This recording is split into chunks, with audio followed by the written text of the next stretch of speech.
कथा को एक लघु नाटिका के रूप में प्रस्तुत करने जा रहे हैं। श्री राम जय जय राम, श्री राम जय जय राम, रघुपति राघव राजा राम, पतित पावन सीताराम।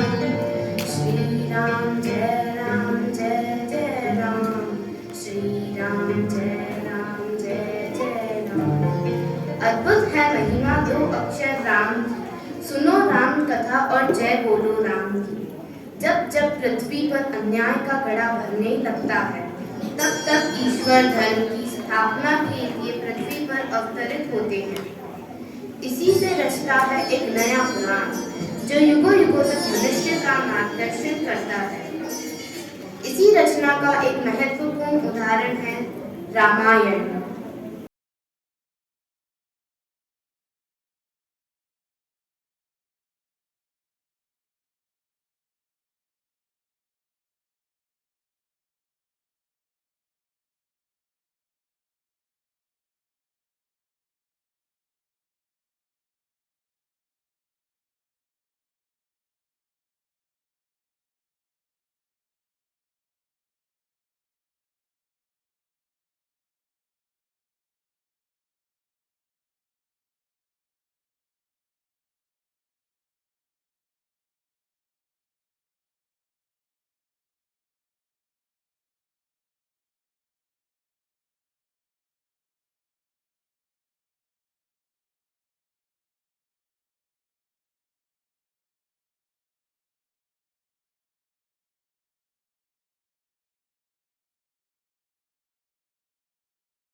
हिंदू धर्म में रामायण का एक महत्वपूर्ण स्थान है, जिसमें सब रिश्तों को मर्यादा पूर्वक समझाया गया है। अयोध्या के राजा दशरथ की 3 रानियां थीं, कौशल्या, सुमित्रा और कैकेयी।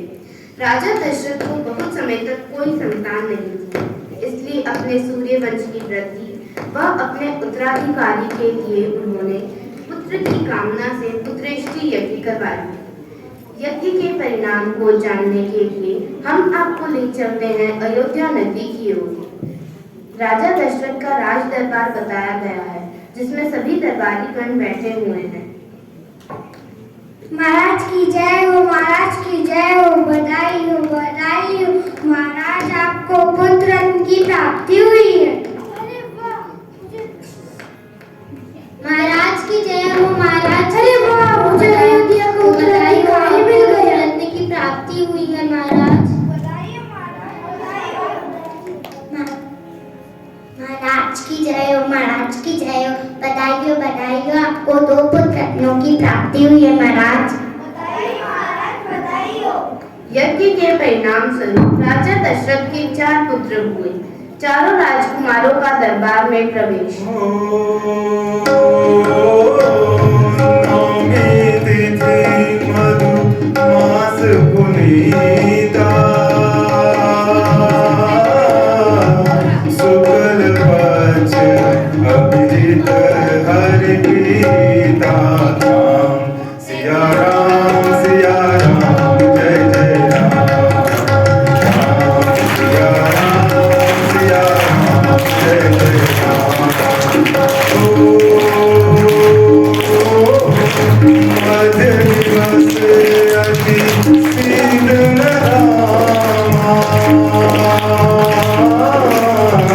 पावन काज लोक विश्राम।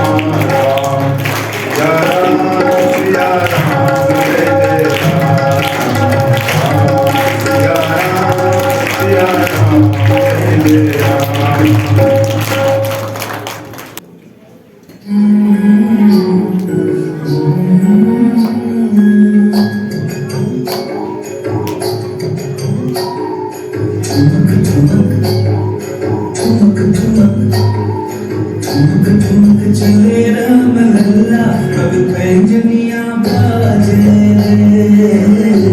पग पैंजनिया बाजे सुंदर भाल रूप अति सोहे सहज हिज भुवन को मन मोहे सुंदर भाल रूप अति सोहे सहज हिज भुवन को मन मोहे शेष सहस मुख वर्ण सलेना चंदा सूरज लाजे पग पैंजनिया बाजे पग पैंजनिया बाजे ठुमक ठुमक ठुमक ठुमक चले राम लल्ला पग पैंजनिया बाजे पग पैंजनिया बाजे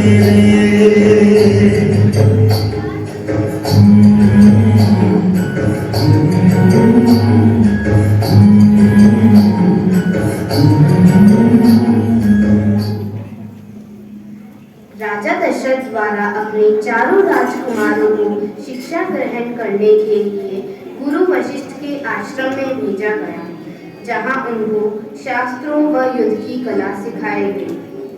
गुरु वशिष्ठ चारों राजकुमारों को शिक्षा ग्रहण करवाने के लिए आश्रम ले जाते हैं।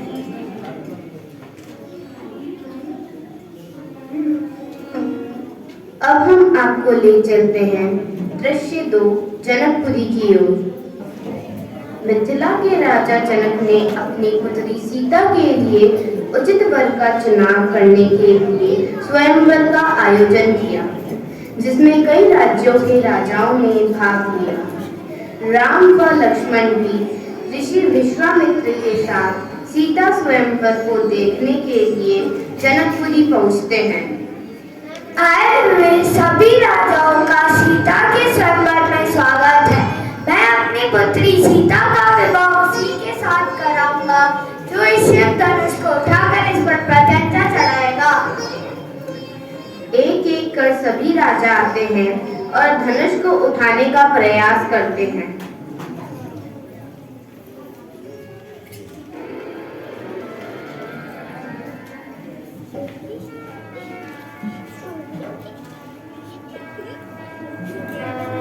रावण भी सीता वरण हेतु धनुष उठाने का प्रयास करता है, लेकिन रावण की उंगली उसमें फंस जाती है और वह बहुत ही मुश्किल से उसे निकाल पाता है। क्या मेरी पुत्री सीता को कोई अच्छा योग्य वर नहीं मिलेगा? विश्वामित्र की आज्ञा पाकर श्री राम भी धनुष उठाने के लिए आगे बढ़ते हैं। श्री राम धनुष को उठाकर जब उस पर प्रत्यंचा चढ़ाने लगे तो धनुष टूट जाता है। प्रभु दो चार करने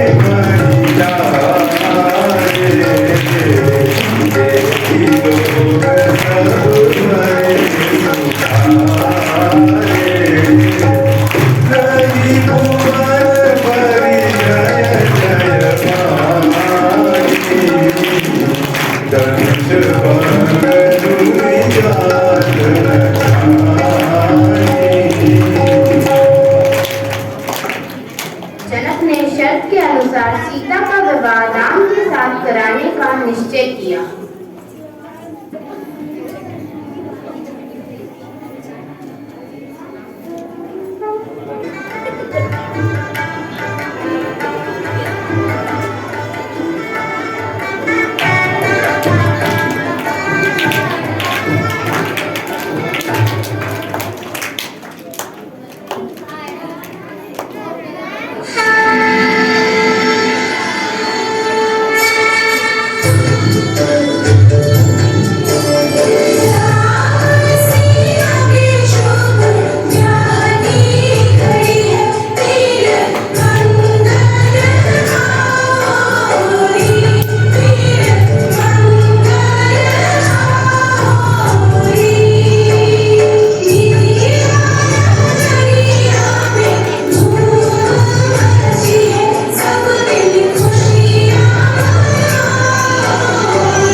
घड़ी मिले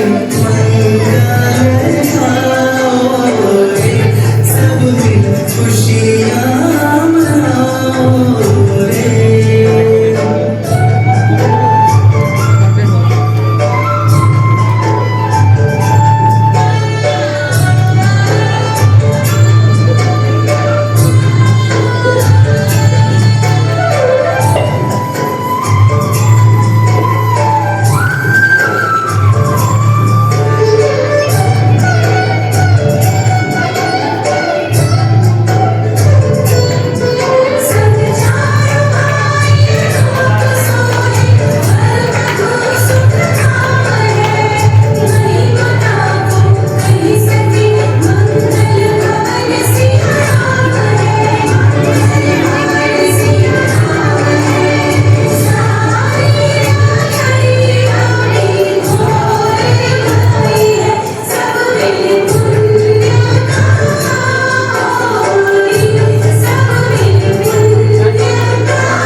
अब हम चलते हैं दृश्य 3 अयोध्या नगरी की ओर।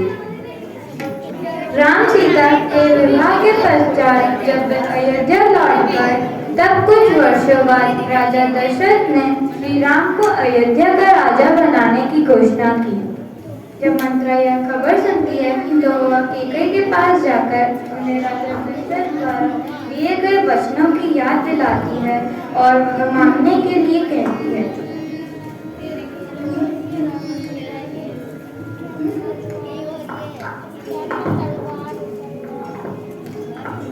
रानी, आपको पता है कि महल में क्या हो रहा है? हाँ, मुझे पता है। मेरे राम का राज तिलक होने वाला है, इसलिए तो खुशियाँ मनाई जा रही है। अरे रानी, आप तो राजा दशरथ की प्रिय रानी है, इसलिए राज तिलक तो भरत का ही होना चाहिए। पर बड़ा तो राम है, इसलिए राजा तो राम ही बनना चाहिए। याद करो रानी, राजा ने आपको 2 वचन दिए थे। उन 2 वचनों को मानने का अब सही समय आ गया है। हाँ, कैकेयी कोप भवन में चली जाती है और राजा दशरथ को जब यह पता चलता है तो वह विस्मित होकर कोप भवन में पहुंचते हैं।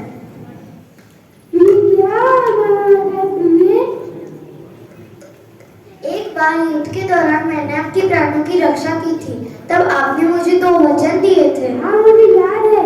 आज मैं वो 2 वचन मांगना चाहती हूँ। हाँ, मांगो प्रिय, क्या मांगना चाहती हो? पहला वचन है भरत की राजगद्दी और दूसरा वचन राम को 14 वर्ष का वनवास। जैसे ही राजा दशरथ राम का वनवास सुनते हैं वे अचेत हो जाते हैं। तुमने क्या मांग लिया रानी? तुम मेरा सब कुछ ले लो, पर राम का वनवास मत दो। भरत का राज तेरा बहुत है, पर राम को भरत से कहाँ कर लिया है रानी? राम का प्रवेश। प्रणाम पिताश्री, आपकी इस अवस्था का क्या कारण है? आपको कौन सा दुख सता रहा है? बेटा, महाराज कुछ नहीं बताएंगे, मैं बताती हूँ। एक बार युद्ध के दौरान मैंने महाराज के प्राणों की रक्षा की थी, तब महाराज ने मुझे 2 वचन दिए थे, जिनमें पहला वचन है भरत की राजगद्दी और दूसरा वचन तुम्हें 14 वर्ष का वनवास। देखो, ये वचन मैं पूरा नहीं कर सकता। रघुकुल रीत सदा चली आए, प्राण जाए पर वचन न जाए।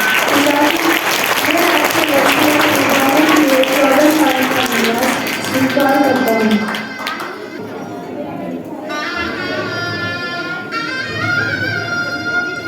कालचक्र ने घटनाक्रम में ऐसा क्रम चलाया, राम सिया के जीवन में घोर अंधेरा छाया।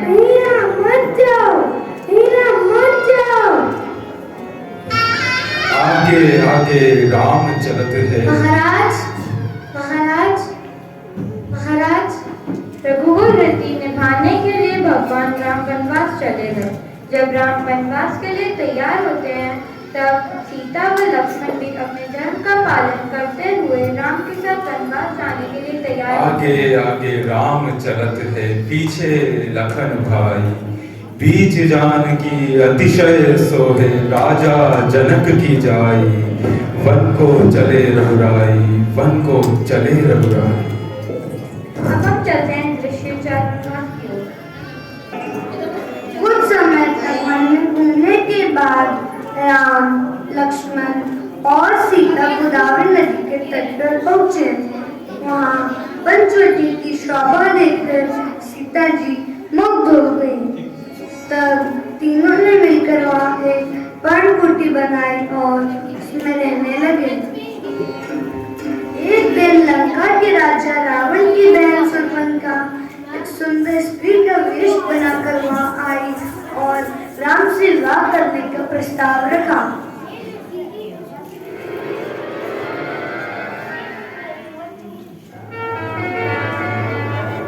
हे सुंदर युवक तुम कौन हो? हे सुंदर युवक तुम कौन हो? इस वन में वास कर रहे हो? मैं अयोध्या नरेश श्री दशरथ का पुत्र राम हूँ। तुम किस उद्देश्य से मेरे पास आई हो देवी? मैं तुम्हें पहली बार देखते ही तुम पर मोहित हो गई हूँ। तुमसे विवाह करना चाहती हूँ। तुम मुझे अपनी पत्नी स्वीकार करो। मैं तो पहले से ही विवाहित हूँ। ये मेरी पत्नी सीता है। मैं तुमसे विवाह नहीं कर सकता और ये मेरा छोटा भाई लक्ष्मण, तुम इससे पूछ सकती हो। हे सुंदर युवक, मैं तुमसे विवाह करना चाहती हूँ। तुम मुझसे विवाह कर लो। हे देवी, मैं तो अपने भाई का दास हूँ। अपने भाई और भाभी की सेवा करता हूँ। मैं तुमसे विवाह नहीं कर सकता। क्या तुम इस स्त्री के लिए मुझे मना कर रहे हो? तुम जानते नहीं मैं कौन हूँ। मैं लंकापति रावण की बहन शूर्पणखा हूँ। शूर्पणखा, अभी मैं इस स्त्री को खा लूंगी, फिर तो तुम्हें मुझसे ही विवाह करना होगा। आज तुमने मेरी नाक काट दी। तुमने ये अच्छा नहीं करा। मैं इसका बदला तुमसे लेकर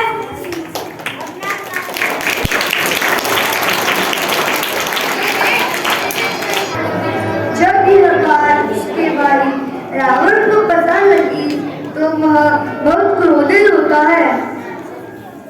भ्राताश्री, क्या हुआ? ये तुम्हारी स्थिति किसने की? किसने तुम्हारी नाक काट दी? वरना तो युवक है, उनमें से एक युवक से मैंने विवाह के लिए पूछा। उसने मेरी नाक काट दी और मेरा अपमान किया। क्या? कौन है वो युवक जो ये नहीं जानता कि लंकापति की स्थिति करने का हाल क्या हुआ? वो अयोध्या नरेश राजा दशरथ के पुत्र राम और लक्ष्मण। भैया से आपको मेरे हुए अपमान का बदला लेना होगा। चिंता न कर, मैं ये तेरा नहीं मेरा अपमान है। उन दोनों का इसका परिणाम भुगतना होगा। रावण ने अपने मामा मारिच से शूर्पणखा के हुए अपमान का बदला लेने के लिए कहा। पंचवटी में माता सीता पूजा के लिए वन में फूल तोड़ रही है। तभी रावण द्वारा भेजा गया स्वर्ण मृग वहाँ घूमता है। तब सीता स्वर्ण मृग को देखती है तो वह स्वरूप श्री राम जी से कहती है।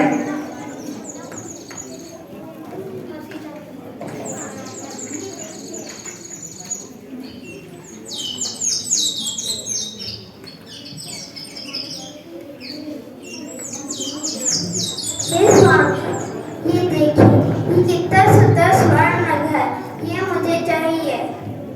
इस वन में सोने का हिरण कहाँ से आएगा? ये कोई मायावी राक्षस भी हो सकता है।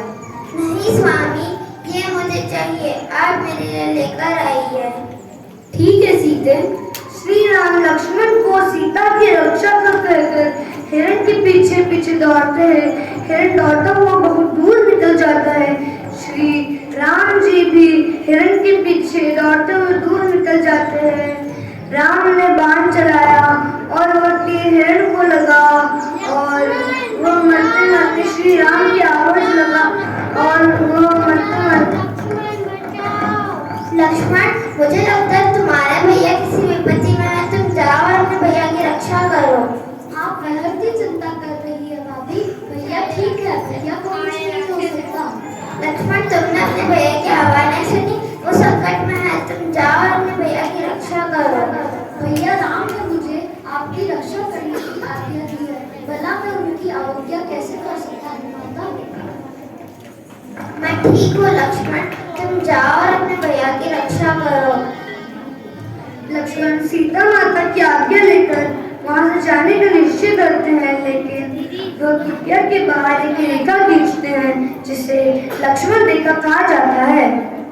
ठीक है भाभी, मैं जाता हूँ, परंतु मेरी दीदी की सुरक्षा के लिए खींच रहा हूँ। आप इस लक्ष्मण रेखा को पार मत कीजिएगा जब तक कि हम वापस न लौटे। ठीक है लक्ष्मण, मैं इस रेखा को पार नहीं करूँगी। लक्ष्मण धनुष बाण उठाकर श्री राम की रक्षा के लिए निकल जाते हैं। रावण अवसर देखकर साधु का वेश बनाकर वहां सीता के हरण के लिए पहुंच जाता है। भिक्षाम देहि, भिक्षाम देहि, भिक्षाम देहि, भिक्षाम देहि। प्रणाम मुनिवर, प्रणाम। आयुष्मान, कुछ खाने के लिए हो तो दे दो, मैं बहुत दूर से आया हूँ। अभी लाती हूँ मुनिवर।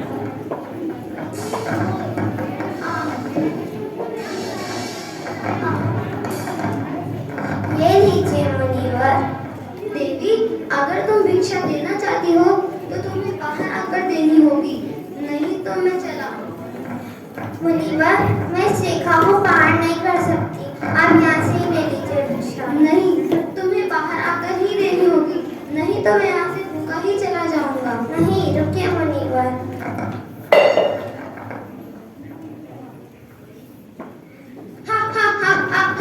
कौन हो तो पापी, छोड़ो मेरा हाथ और यहाँ से चले जाओ। मूर्ख स्त्री, तुम मुझे नहीं जानती, मैं लंकापति रावण हूँ। रावण, छोड़ दो मुझे, मेरे स्वामी आकर तुम्हारा नाश कर देंगे, कोई मेरा कुछ नहीं बिगाड़ सकता है। सीता हरण के पश्चात जब राम व लक्ष्मण सीता जी की खोज कर रहे थे, तब उन्हें रास्ते में घायल अवस्था में जटायु मिला। जटायु से राम जी ने सीता जी के विषय में पूछा, तो जटायु ने बताया कि सीता माता को रावण उठा ले गया है, और ये बताते हुए उनकी मृत्यु हो गई। उसके बाद राम और लक्ष्मण सीता जी की खोज करते हुए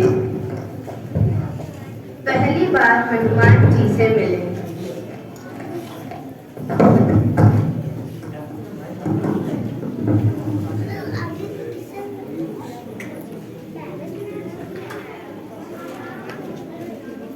हनुमान जी ने ही उन्हें सुग्रीव से मिलाया।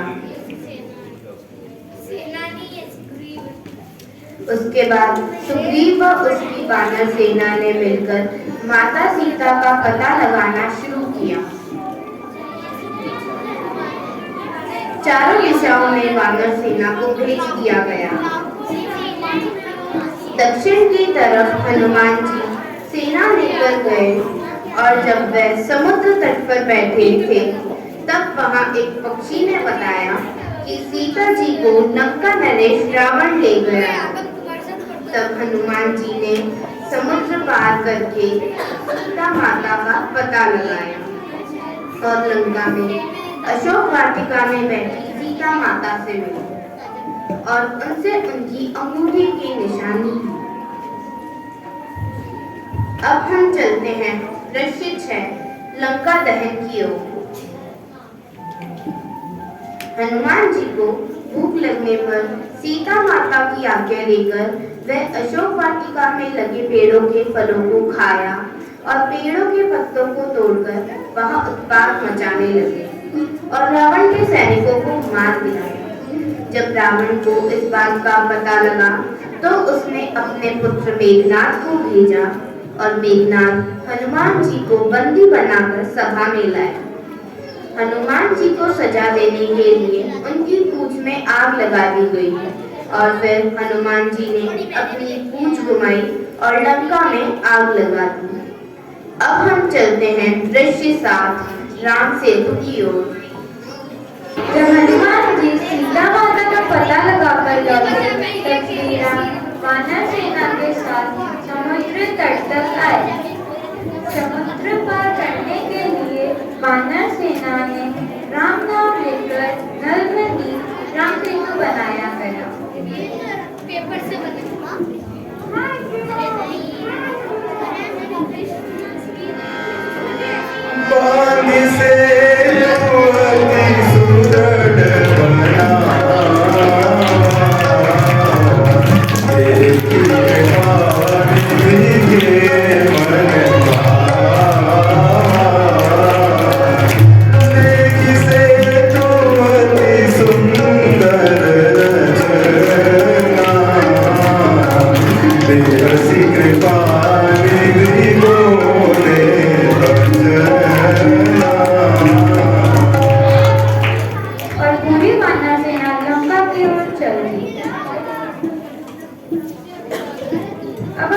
बढ़ते हैं रशियान युद्ध भूमि की ओर।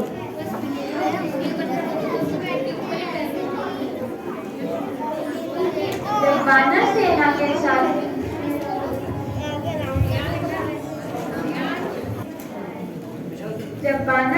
के साथ श्री राम लंका पहुंचे तब राम और रावण की सेना के बीच युद्ध प्रारंभ हुआ। राम जी ने रावण के भाई कुंभकर्ण को मार डाला।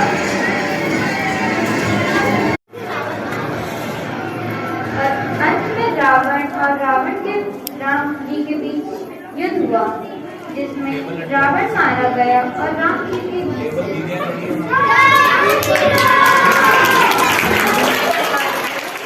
राम कथा के अंतिम दृश्य अयोध्या में।